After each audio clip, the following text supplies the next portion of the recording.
So now guys, let's get to the review for AFL Fantasy Round 10, and oh boy, I had a shocker. Overall, just not a very good week from me. My team has hit a real roadblock in the last couple of weeks. I thought maybe I could get my team to springboard into their season after a couple of decent trades. However, last week I had to make some quick changes in my trades because of Tom de Koning being out. I did pick up Rowan Marshall, which was a very good decision. However, I also picked up James Peatling. I should have gone with my gut and gone Luke Jackson, but I didn't. James Peatling only got 77, which wasn't too bad. I mean, I'm going to be honest with you. But other players that really disappointed this week, Matt Roberts and Riley Bice, 70s and 55, not great. Trainer got subbed out, got a 50. In the midfield, Zach Merritt, I don't know. I mean, I guess Essendon all had a bit of a shit game, didn't they? But yeah, not great. 54, can't really love that. Jason Francis, of course, getting a hamstring wasn't great either, 11. Caleb Daniels hit a wall, he's on 77, and Riley Sanders, after having such a good start to the game and such an easy win, he had so many touches but so many handballs, only finished on 65. That was really disappointing. I was hoping for a little bit better from him, but I guess that's how the cookie crumbles, so to speak. 2,025 points over the week, and the ranking for the round was 38,000. Not good at all. Oh boy, that's not good at all. My overall ranking has dropped. I think I was at 8,000 2 weeks ago. I've now dropped to 14,000. So overall, not great. I'm going to be honest with you. I have had a very poor couple of weeks, and heading into the buys, I'm going to have to make some really big changes to the team, or I could be looking at a 20,000 ranking. Minus outside the top 20,000, which would be pretty poor considering the last few years I've done pretty well. So hopefully I can improve on that. But yeah, just not really that great. I've got a lot of players that I'm pretty happy with, but there's a lot of players in there now that I just have to try and get rid of. And yeah, I was really hoping for players like Max Holmes at the start of the year to have a massive season.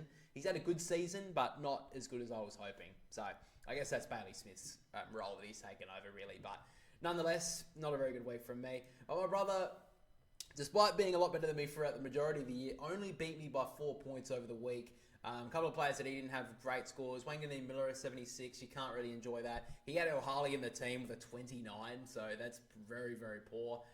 He also had Christian Petrarca with 84. You probably want a little bit better from him.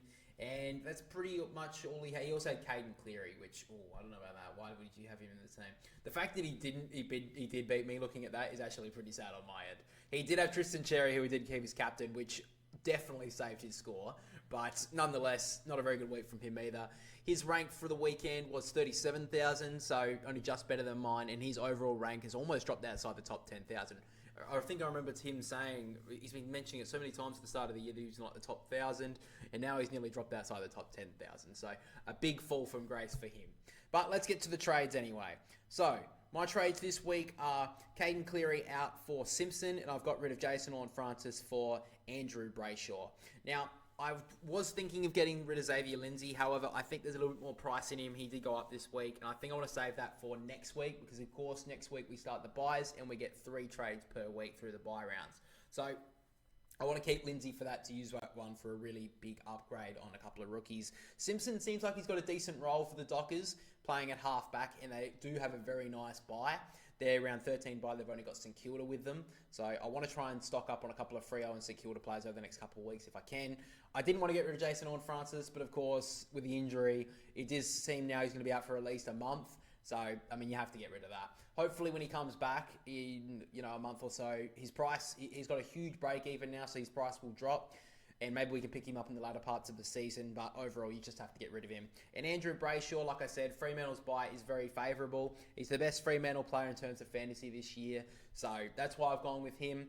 And I wish I just went with Luke Jackson last week and just held with that one instead of going with James Peatling. That was just dumb of me, but overall, I'm happy with those trades, and I've still got 91k in the kitty, so hopefully I can use that money next week with a Xavier Lindsay trade and upgrade one of my rookie players on my forward line or my midfield probably at this stage. My brother's trades for this week, though, are Riley Sanders out for Kitty Coleman and Jason Horne-Francis out for Josh Dunkley. So Sanders, not really too surprised by that. I've been trying to look to get rid of Sanders for the last couple of weeks. I went for Davidson first, and hopefully Sanders the next 2 or 3 weeks I'm going to get rid of. Kitty Coleman's an interesting choice. Obviously, his first game back over the weekend had a pretty decent performance with 73 points, and we obviously seen the output that he has been able to make in years gone by when he hasn't been injured. However, I'm just a little bit tentative on Kitty Coleman at this stage just because I want to see a couple more weeks from him.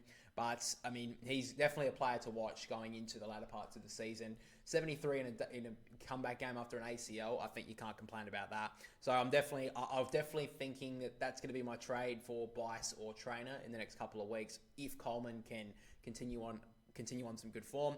And Jason Horne-Francis out for Dunkley. Dunkley has been always a very consistent scorer in AFL fantasy, so not really too surprised by that change for my brother. So he's probably going to look into the buys because that's something you do have to keep in mind coming up.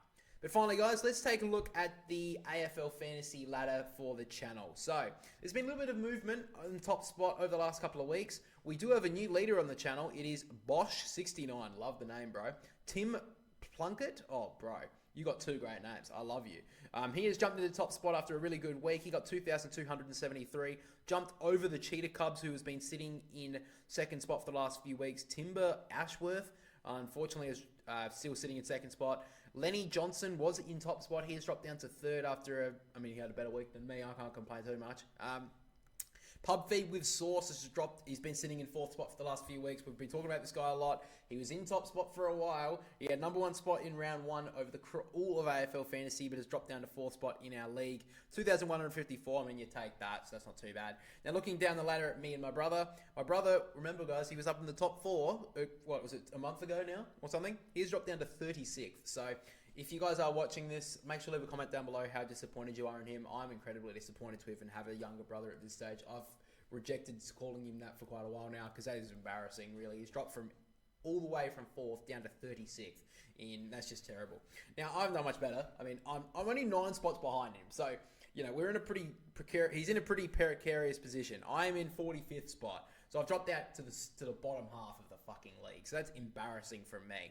Looking at total points, I am 128 points away from my brother, so not exactly a huge difference. Maybe in the buys I can catch up a little bit. I would like to finish in the top 20 for our league, but it's going to be tough at this stage.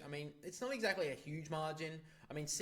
Top spot of our league right now is 600 points, 650 points in front of me. So that's a lot, obviously.